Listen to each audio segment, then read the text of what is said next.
What does a contraction feel like? How do I know if I'm in labor? And what does a day of labor look like? Wait, is this normal? Hey, I'm Heidi. My best friends call me Hides. I'm a certified birth doula, host of this podcast, and author of Birth Story, an interactive pregnancy guidebook.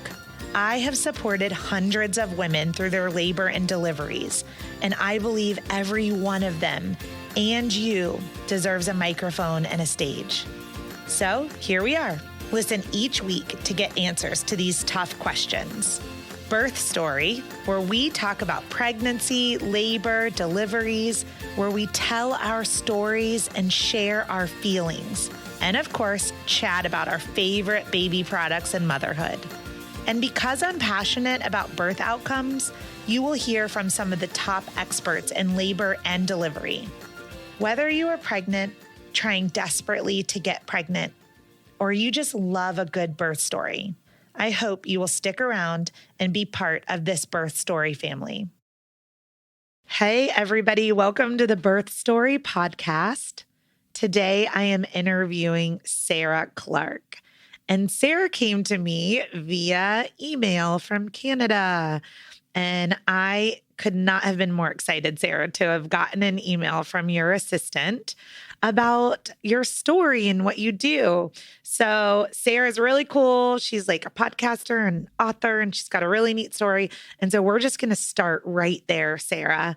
I want you to tell everybody that doesn't know you, maybe hasn't listened to your podcast or read your book, like who you are and why you are on the podcast today.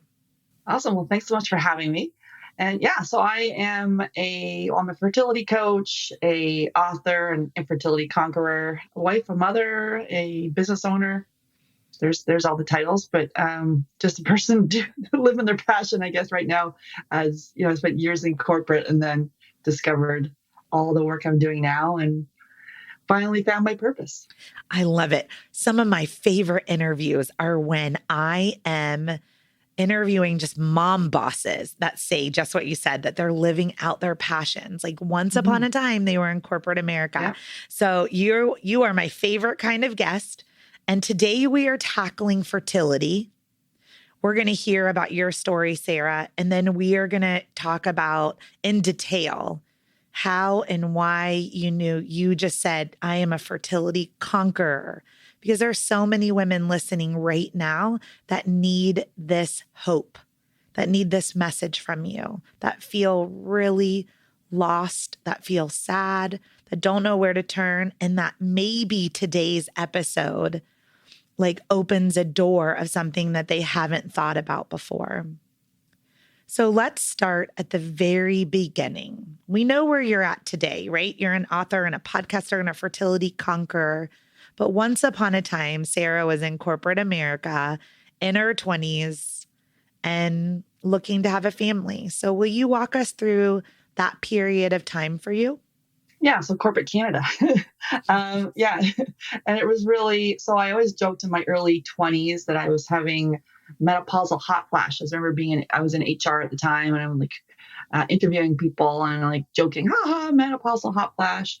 And turns out that's what it was. So I had irregular periods in my early 20s. And by regular, I mean like a couple times a year. I thought that was a good thing because I didn't get my period, didn't have to worry about it.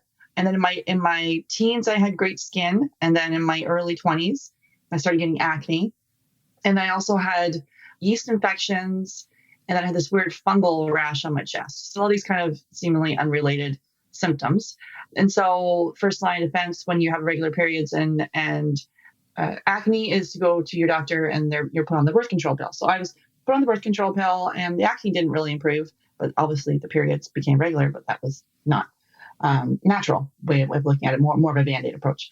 So had this life plan of getting married at 25, got married at 25, and then wanted to have my kids at 28.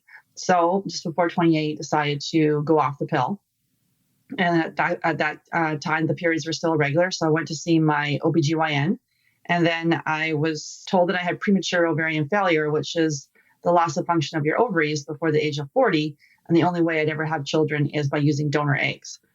And I remember her being in her office, and she reaching up onto her shelf and grabbing the brochure for IVF and told me that's what I need to do. And I remember I was like a complete shock at 28 saying, wait a minute, donor eggs. And I left the office. I'm not a big crier, so I wasn't crying. I was like just more stunned. But I didn't take any time to grieve. I didn't take any time to figure out all those different symptoms I was talking about there. And so I went straight to the fertility clinic and went on a list for a donor egg. And this is back in the day where I was basically going on. So someone was going through male factor infertility, and she in turn would donate half of her eggs to us if we pay for her treatment of going through IVF. So did that, went on a list. This is like almost 18 years ago. So Okay. when I told people donor eggs, they looked at me with like a blank stare. They didn't even know what a donor egg was. And now we have, because of all the IVF procedures going on, we have egg donation, we have egg adoption. Like I interviewed someone for my podcast, and she adopted an embryo. Sorry, not egg adoption, embryo adoption and embryo donation. She adopted a little embryo, and the natural siblings are 13 years old, and her little baby just turned 2. So that's pretty cool. But again, cool. but we didn't have that back then. So it's a newer thing. So when I said donor eggs, people didn't even know what I was saying. And so we went to this fertility clinic, were put on the list. And back then I received the donor profile in the mail. So, and I didn't even get a picture of the donor, but we had the maternal and the paternal histories back to the maternal and paternal grandparents. So we lined that up. I'm super tall, like 6 foot. So I wanted to have a somewhat tall donor, knowing I wouldn't get a 6 foot donor, but that tall, like height was the thing for me. And also, trying to somewhat match, my physical characteristics, but without seeing the person. Now with the donors, you can see what they look like, which I don't know, it's kind of even weirder because then you end up, there's like a whole thing where maybe you're going to pick someone. I don't know. Anyway, so I didn't have a picture. We just had the profile, and we're lucky enough on the first fresh transfer that it worked. And my daughter has just left the house, and she is off to university. So she is almost 18. So this was your husband's sperm. My husband's sperm. A donor egg. And then they just did, I am assuming that there was a period of time where you had to do the whole IVF procedure with the hormones. Can you tell us? Didn't have to do any of the injections or anything. So during this sort of time, I actually thought that I had it easier than other people that had to, use their own eggs, had to go through years and years of it not working, had to go through all those different, hormone shots and things. Now, I obviously had to do some preparation to get my body ready for it, like taking, and this is years ago, so I'm probably not going to remember exactly what I took, but like some hormones to prepare my body. But I did not do any injections. There wasn't any of that. Okay. And then obviously had to, monitor my hormone levels. So there was that piece running back and forth to the clinic. And then really also we had the other piece of the lady that was donating. So us taking half of her eggs, and she was dealing with male factor infertility. So she got, I think she had 18 eggs and donated half to us. And, wow. And they implanted 2, and then they had 2 embryos that were left over. And, both of them were like grade A, like top embryos. And it worked on the first transfer for Ava, and I was 31. So you were 31 years old, mm-hmm. and you started this process about 28. So it was over a 3-year mm-hmm. fertility journey for you. Mm-hmm. And you said that you implanted 2, and then mm-hmm. one was successful, but you knew that twins was a possibility. Yeah, and also not that this would play in that, but my mom's a twin, but it's not my genetics. So you could have had more than that if the egg split. Exactly. And people, we've got people with triplets and more. So I was lucky enough on the first fresh transfer, and then after a year, I wanted my kids close together, had those 2 embryos there, and went back in, and my husband's like, Sarah, you seem a little stressed, and I was bound and determined to have the kids close together. And went back in, and that didn't work. So then we went on another list for a separate donor. and the same process, the mailbox and, the maternal and paternal grandparents history, looked at the height thing again for me and obviously the physical characteristics and then also health and things like that. And then we were lucky on the first prize transfer to have our son and he's 15. So we're one of the fortunate ones that this actually worked. So both of your children then are not 100% biological siblings. No. Okay. So let's go back really quick, just because I'm curious. I've got a question about, like you said, you went in a year later and you seemed a little stressed. Did they, at that point, did they implant both of those two remaining eggs at the same time? And then we're about to get into, more of your story. Do you feel that anything else played a role in that transfer being unsuccessful? Or do you feel that it was stress and stress hormones? I do believe that I was like keyed up and, maybe my hormones hadn't quite balanced back from the year.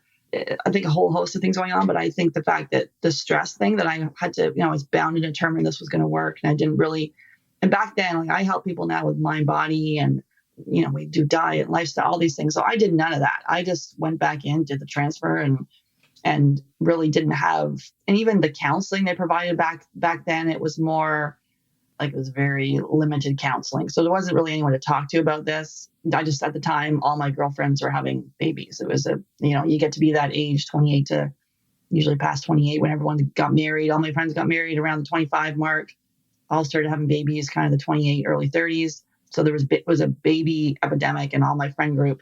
And, I wanted to join the party. Yeah, I was going to say, I didn't have my first until I was 35.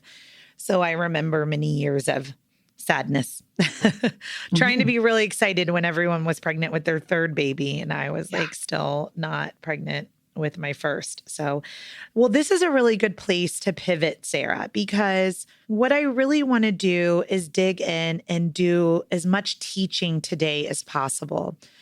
Because there is a lesson there, right? From the first transfer to the second transfer to the third transfer. And then we have additional lessons that we're going to dig into on your specialty and your passion that kind of grew out of this. But I want moms to kind of have heard from you maybe some of the things, if they're in the middle of this right now and they're going in for that IVF transfer, like what would be some key recommendations to help them reduce their stress and their anxiety and not be keyed up to best prepare their body for, accepting a transfer? So I thought we could touch on that for just a minute and then turn into what it is that you do today to help conquer fertility. Yeah. So so we take a functional approach. So we say that IVF is your last step.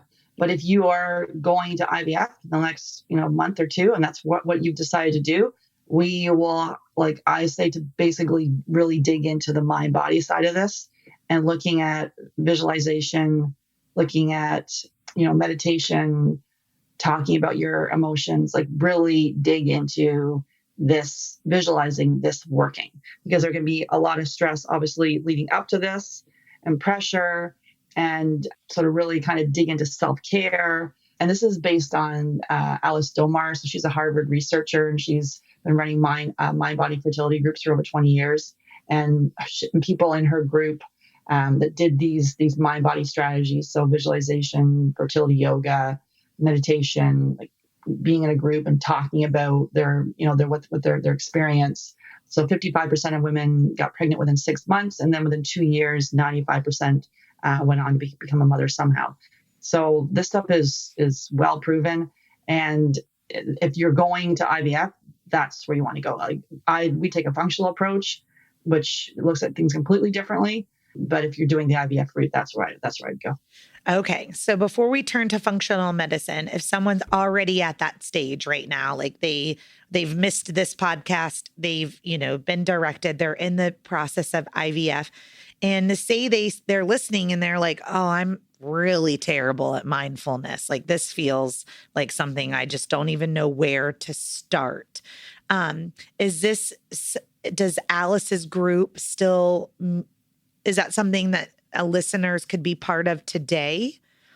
Yeah, Alice Domar still runs a group in Boston. Like we run groups a couple times a year. I've got one coming up in a couple weeks in September that I co-facilitate with a therapist, and she's run the mind body groups in a hospital setting for years. It's based on the principles of that. But really, if the mindfulness piece is too much, or the meditation, you think you've got to spend hours meditating. It's more like, if the sitting still meditating doesn't work, then try fertility yoga. If that doesn't work, when you're on a walk, just to be present, not, obviously we like people listening to podcasts, but when you're actually on a walk, take the earbuds out of your ear and listen to the birds, the sounds around you, your foot hitting the pavement. Or another part of mindfulness can be eating. We all eat. When you eat, instead of shoveling the food in, like I used to do, I'd sit there like, eating really quickly. It's more, chew each bite, sit at the table, have a nice plate, have a whole kind of a routine around this. So it feels very calming and not like eating at the counter and stuffing in your face. So those are kind of things for mindfulness. So it's either mindful eating, mindful walking, or even the shower. We all take a shower or a bath.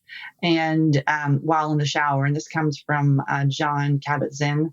So he's the pioneer, the grandfather of mindfulness. And really, when you're in the shower, and he was on Oprah years ago, and he uses this analogy with her, saying, when you're in the shower, feel the water on your body, smell their shampoo. Because a lot of times we're in the shower, we're planning our whole day, we're not even in the shower. So every time you come back to the water on your body, to smelling the shampoo, to feeling whatever it is, the heat of the shower, that's mindfulness, you coming back. So those simple things you can do as you start to prepare. And there's hypnotherapy and things like that too, but just that things, because there's a lot of pressure and worry and comparison and triggers everywhere for people that are dealing with infertility. And like I was saying, when usually in this age, a lot of people around you are getting pregnant. So a lot of triggers, jealousy, anger, resentment, all these emotions, to be able to give voice to them and not stuff them down. Yeah, thank you. I think that those are all very practical pieces of advice. I interviewed just a short time ago a hypnotherapist. And so no matter where you're listening from, these are things that you can type into Google with your local city, type in things like there's an application that I use called Headspace that I'm a big fan of, that helps someone who's not great at mindfulness. It starts with 1, 3, and 5 minute meditations. So just really getting into some practices that help with that deep relaxation and help eliminate some of that release of adrenaline and cortisol, and really help that body get out of that fight or flight response mode. So I will link to Alice's group and John's research into the show notes, as well as maybe a link for some apps that would help anyone who's currently in that IVF process. And now we're going to go back a little bit further. So if you're listening and you or someone you know or love has been struggling with fertility like Sarah was, and you're not at the end stage of this, right? You're just wondering about some of these menopausal hot flushes or irregular periods, or have been trying to get pregnant and have been unsuccessful for many months.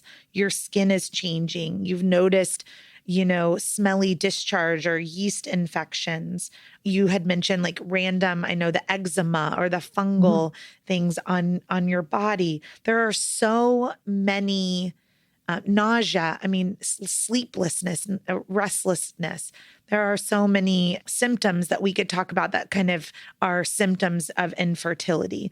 And so this is where Sarah's life work began. After this story that she told us and the success of having these beautiful children through a long journey and through that loss in between. And here you are today. So let's, Sarah, specifically talk to the women that are listening, that are right there in that space. They are, they're getting triggered. They're sad. They're trying. Every time their period comes, it's a moment of grief for them. let's first define what is a functional medicine practitioner.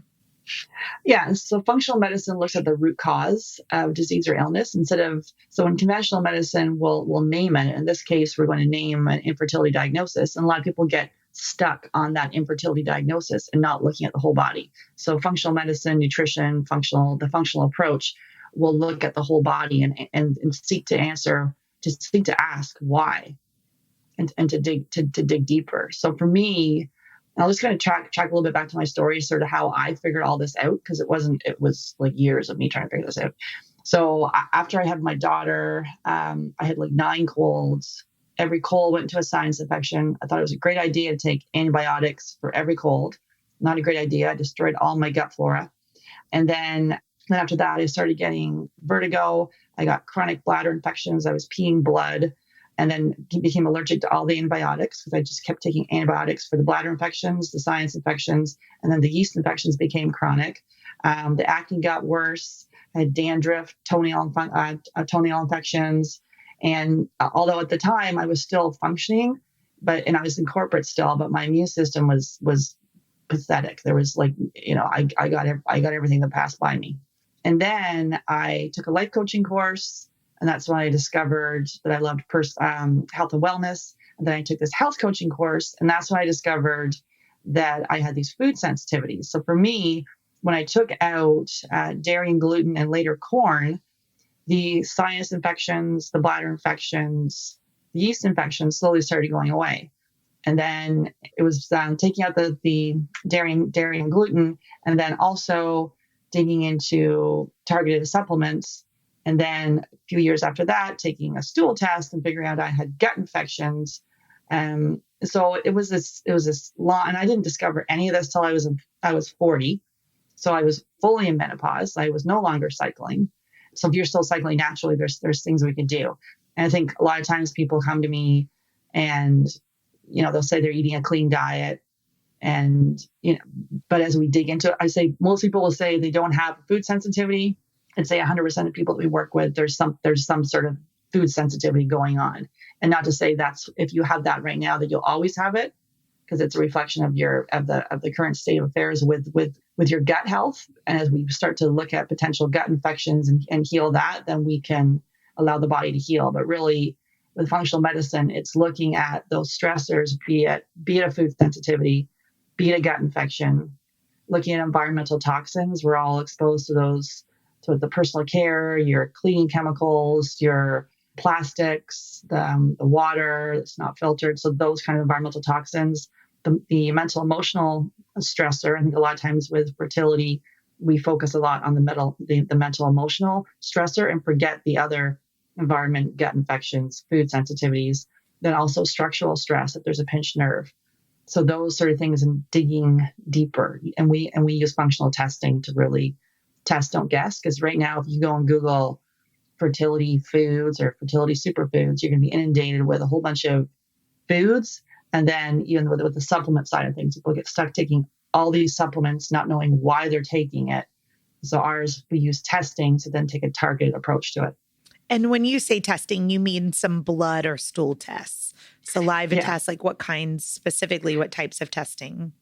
Yeah, so we start off by using the LEAP MRT test. And that's a food sensitivity test that looks at 200 foods and food chemicals. So foods in the yellow, you keep up for 60 days. Foods in the red, you'd keep up for 90 days. And then while we're waiting for the results of the food sensitivity test, we have you do an elimination diet.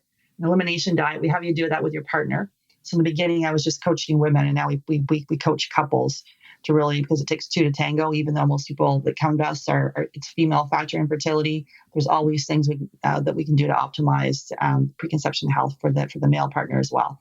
So we do the elimination diet. So taking out the top allergens, which are dairy, gluten, soy, corn, peanuts, and eggs.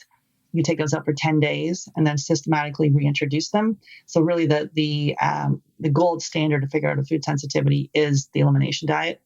And then so you reintroduce them. We've had people that bring back in corn. It could flare up their asthma. Bring back in dairy. You can feel phlegmy. Bring back in gluten, digestive issues. So it's different for everyone. So not until you actually see how it feels, because you could do a food sensitivity test it could come back that you're, sensitive to all your favorite foods, which then could just indicate that you have a leaky gut and you need to, work on your gut health. But it can be overwhelming. And I've had that where you take the food sensitivity test, you're like, what the heck? What am I going to eat? Are you kidding me? Yeah. Let me pause you right there, because so many people mention this leaky gut, and yet so many people have no idea what that is or what that means. So could you just kind of dig in a little bit on leaky gut? Yeah, so leaky gut or intestinal permeability, basically the body is mounting an immune response to food. So it's like got these little cheesecloth, and as the proteins and things coming through, your body then becomes on high alert, and things that were normally fine for you, it's almost this tipping point too, where you're like, wait a minute, I've had gluten my whole life, or I've had corn or almonds, whatever it is, and all of a sudden the body is like, ooh, I can't take it anymore. So it's that tipping point. And really with the leaky gut, and the leaky gut can be caused by, so we see a lot of people that have been on long-term hormonal birth control. Same for me. So that will then impact your nutrient levels, as well as it impacts the health of your gut. So predisposing you to these food sensitivities and gut infections. So, and then antibiotics, then that can impact a leaky gut, chronic stress. And a lot of times, and if I look back for myself, and I'd be like, oh, I wasn't stressed. I didn't think I was stressed. But look, like going through infertility, it is stressful. And even though I, at the time could handle stress, it just got to the point where I couldn't anymore. And now when I find myself saying yes to too many things, it's like, wait a minute, you got to dial it back and really focus on self-care. So a lot of those things can be underlying causes for leaky gut, then predisposing you again to these food sensitivities. So it is to dig into that. And so we do the food sensitivity test. We also do a Dutch test that looks at your hormones using urine, so looking at your sex hormones and looking at your cortisol and your melatonin, and really seeing which pathways the hormones are going down. So as part of my team, I work with a functional diagnostic nutrition practitioner. She's the one running the tests and then developing the protocol based on the testing. So it's a test, don't guess model. So it's a food sensitivity testing. Then we do the Dutch test. And we've had people that come in with, low ovarian reserve or premature ovarian failure, and actually their estrogen is fine.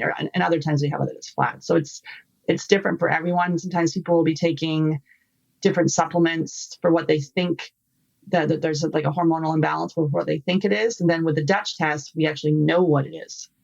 So that's a crucial test. And then the third test we do is the stool test, and we use the GI map test. It looks at the DNA of your stool. I'd say the majority of people that we work with, there's something going on in the gut, be it a parasite, a bacterial infection, a fungal infection. There's some sort of gut infection. And then as we use targeted supplements to address that, then you can start to heal. And then you potentially, these foods that you were sensitive to, you can start bringing them back in as you start to heal the gut. And then the last one we do is the hair tissue mineral analysis. And that looks at your mineral status, because a lot of times you're eating this healthy diet, but maybe you're not absorbing it. And so you can tweak a lot of that with diet and with some targeted supplements. So those are the 4 tests we use. And then we develop a protocol. And really the tests are the beginning. People get stuck kind of on the test part of it. But that's really the beginning, because you've got to then make all these lifestyle changes. So with making diet changes, and it's more than just, because you can eat this beautiful targeted diet. It is more than just diet. It is looking at lifestyle, looking at your sleep. So sleep hygiene is the foundation of good health and fertility. So you work on sleep hygiene with clients for months. Movement that's right for you. The environmental toxin load. So getting rid of that. It's not about going to your house or your personal care and throwing it all out. It's when they expire, then you can get a better option. And for that, it's to go to the Skin Deep database, and you can look at your current product, and you want it between a 1 and a 3. So just check what your current products are, and then as they expire, just gonna get a new one. So it's not panicking here. Yes. Sometimes people will go into that, the panic mode on like, oh, I gotta throw it all out, I gotta change everything over. And that in itself causes stress. So this is we have a 6-month program. It's with your partner. It's a slow approach, but it's slow, but you can get results quite quickly. by making these targeted changes and not panicking about the whole thing. I know. And I'm so glad that you mentioned the skincare because the skin is our largest organ. And I think people sometimes forget when you put lotions on or perfume or deodorant or your makeup or, shaving gel or shampoo or conditioner, like all of these things play a role also, not just the food that we're putting inside of our body. So I'm glad that you mentioned that. Now we're going to take a short break to just share a few things with you. Thanks for listening to the Birth Story podcast. I am so excited to announce the launch of my book, Birth Story, a 42-week guide for your pregnancy, a collection of these birth stories, a ton of doula advice, and journaling prompts. You can order a copy today at birthstory.com. It also will mean the world to me if you'll spread the word about this podcast. So on Stitcher or on iTunes, just leave a review. Thanks. One of the things I wanted to ask you is because there is, women that are listening to this podcast are going to be of all different ages. Some of them might not have gone down the IUI or the IVF or this other route yet, which in this interview, we are considering a last resort. But there's also the age of the mom is sometimes playing a role in how much like they're getting nervous because they feel like they're having on a fertility journey, but they're also running out of time. So what I wanted to talk to you about is if someone is listening today and they're in rural Montana and there is not a functional medicine practitioner and they're interested in what you're saying, can some of these things be done? Can functional medicine practitioners like yourself work with clients remotely is my first question. And then the second, what is the typical time frame from the time someone comes to you with infertility, you do all of the testing, you do the implementation, and then you say, now you should try to get pregnant again?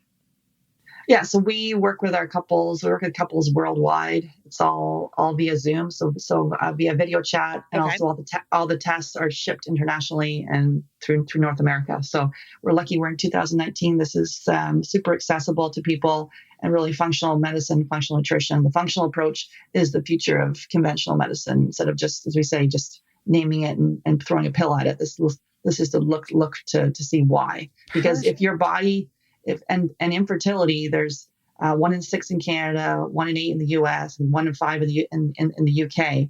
So, and even stats before, it was 60% female infertility, 50%, that's 40% male, and now it's showing more 50-50. So this is, if you've seen the show The Handmaid's Tale, I watched that show and I'm like, oh my God, because they're talking all about the food and the water and all these contaminants, and that may not be too far off. But anyways, I was like, maybe I should give it another try. I didn't even make it through the first episode. It's so weird. And I was like, this is too far. This is too far for me. I'm on the second season, but I'm like, damn, this is a bummer, this show. But anyways, it's well done. So with that, we work remotely for sure. Yeah. What I wanted to interject right there is that so many women take on the responsibility of thinking that their infertility is because of them.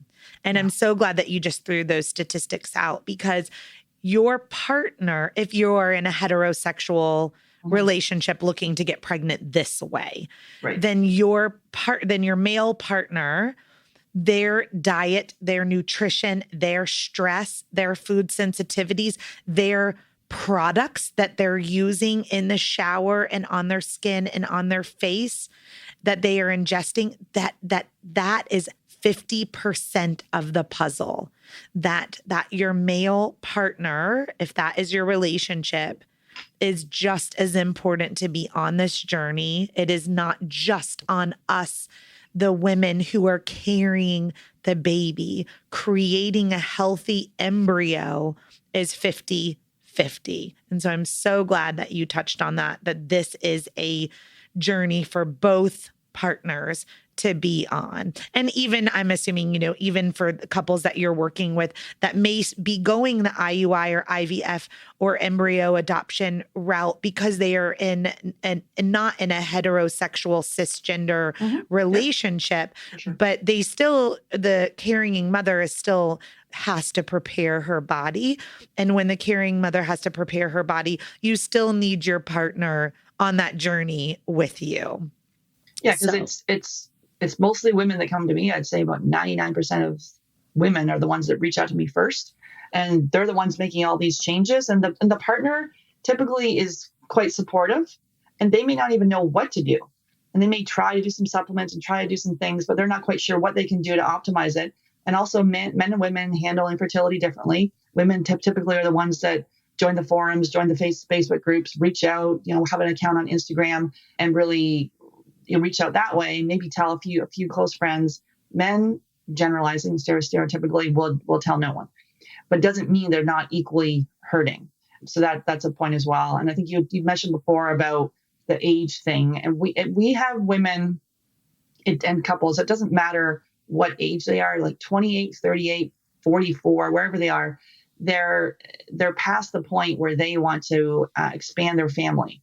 So I'd say everyone's in a panic. Which can be scary because even like people at 30 are in a panic. So it doesn't matter the age. It's really like how they are, and then they're feeling that their only choice is to go to the fertility clinic when that is the last step.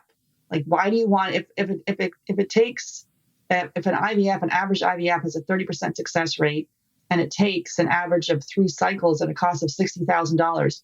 Why is that the first step? Why, let's look to see, well, why do you have irregular periods?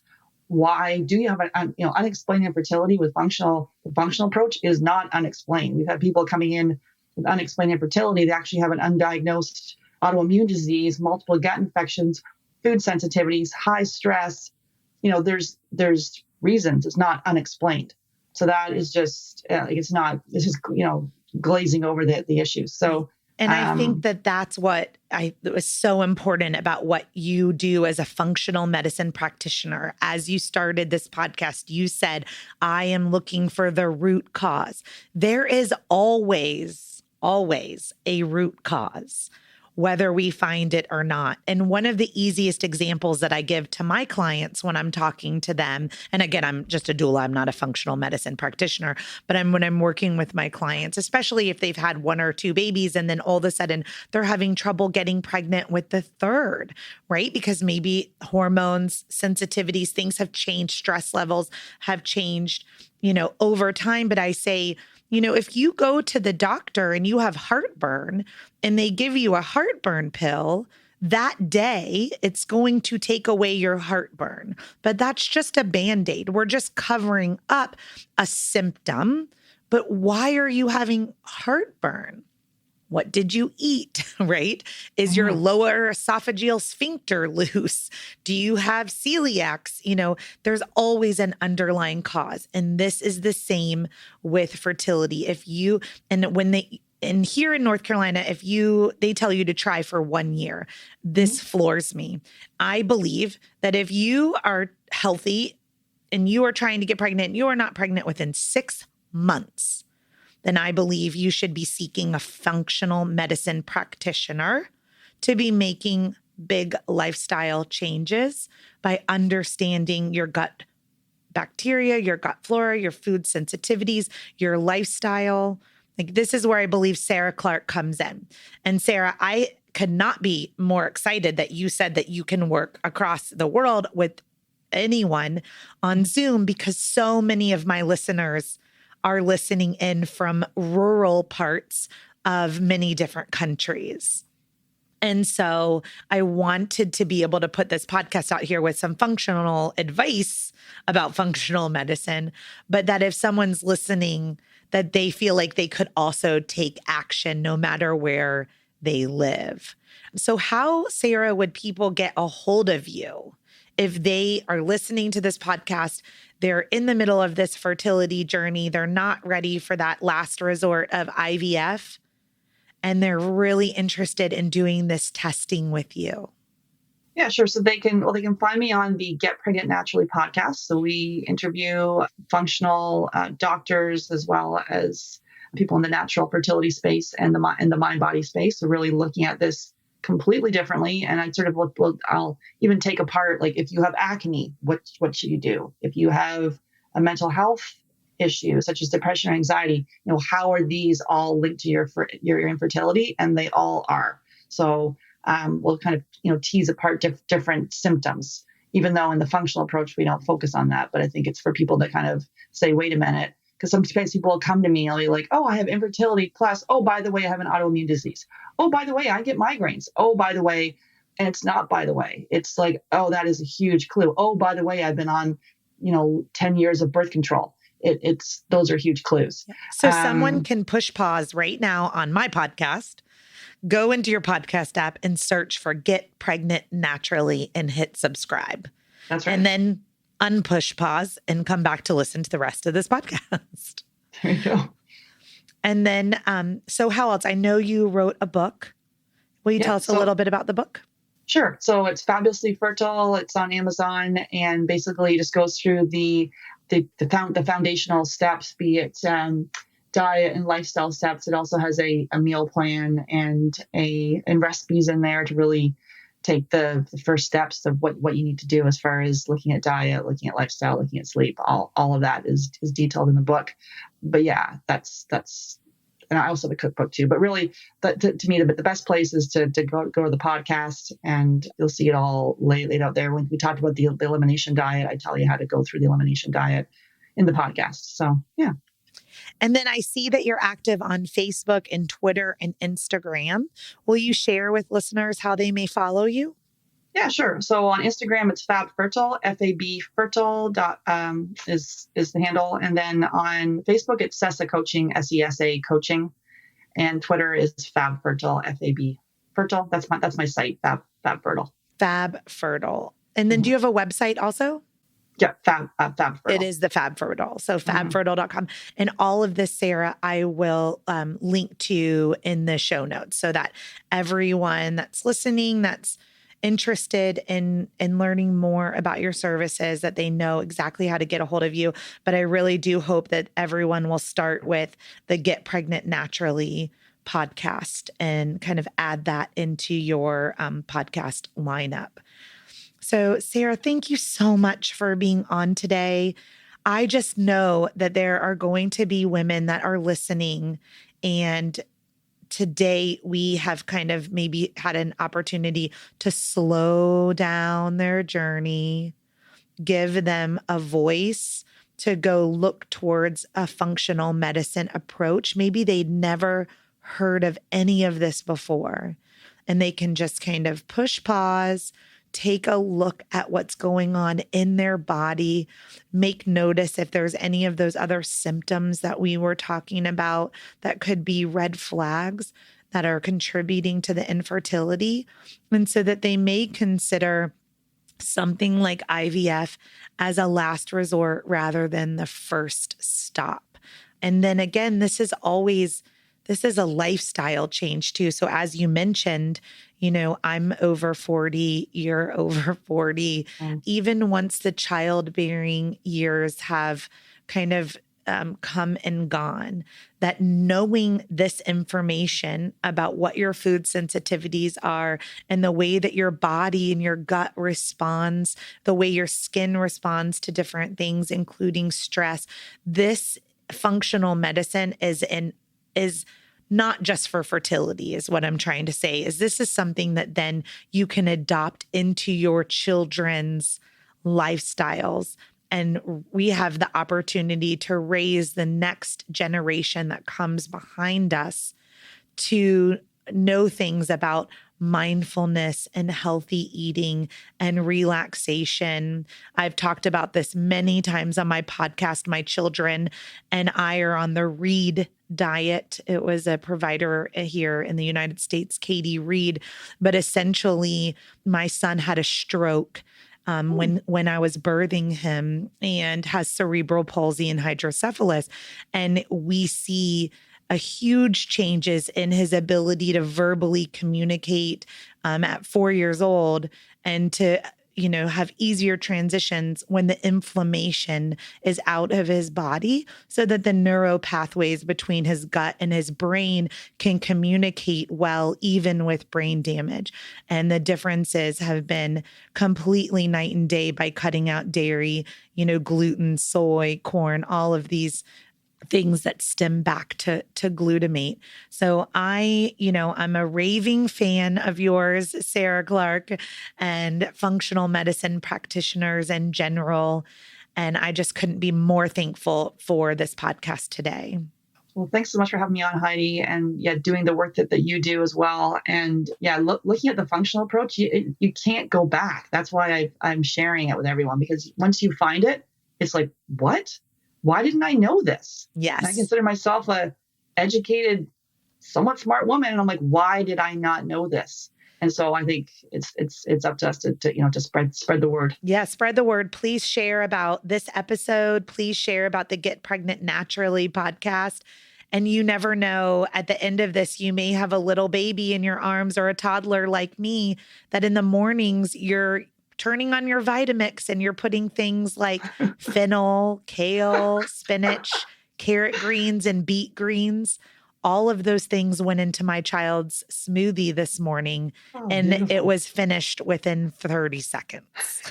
So it is possible. It is possible. So I hope we make a bunch of believers and change makers out of this podcast today. Thank you, Sarah. And we will talk to you again soon. Let's have you on again. Awesome. Thank you. Bye.